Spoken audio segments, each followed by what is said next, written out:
حضرت قطب مدینہ حضرت مولانا ضیاء الدین رحمۃ اللہ علیہ اپنی کتاب الدولۃ المکیہ کی کہانی میں کچھ یوں رقم تراز ہیں۔ 1905 میں جب اعلیٰ حضرت بمائے اپنے اہل و عیال خانہ کعبہ کے حج مبارک کے لیے تشریف لے گئے تو بعض وہابیہ نے شریف مکہ کے چند مصاحبوں کو تحفہ تحائف دے کر مکارانہ باتوں سے ورغلایا اور ان کے ذریعے دربار میں حاضر ہو کر ایک درخواست پیش کی کہ ہند سے ایک عالم آیا ہوا ہے جو ہند میں عاشق رسول محمد صلی اللہ علیہ وآلہ وسلم کے طور پر معروف ہے اور صاحب تصانیف کثیرہ ہے۔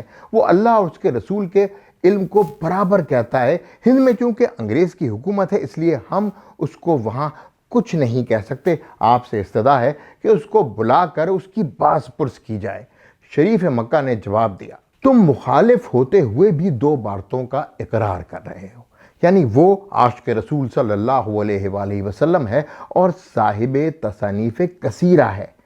میں ان کو دربار میں نہیں بلا سکتا، تم اپنے سوال تحریر کر کے دو، میں ان سے جواب طلب کروں گا۔ تو انہوں نے 5 سوال لکھ کر دے دیے اور حضرت سید شیخ صالح کے حوالے کر دیے۔ حضرت شیخ صالح نے شریف مکہ کی طرف سے وہ سوال اعلیٰ حضرت امام احمد رضا خان کو پیش کر دیے اور وہ 2 دن میں ان سے جواب بھی طلب کر لیا۔ اعلیٰ حضرت اس وقت مشغول حج تھے اور مدینہ جانے کی جلدی بھی تھی، ساتھ میں جگر میں درد کی وجہ سے تیز بخار میں بھی مبتلا تھے۔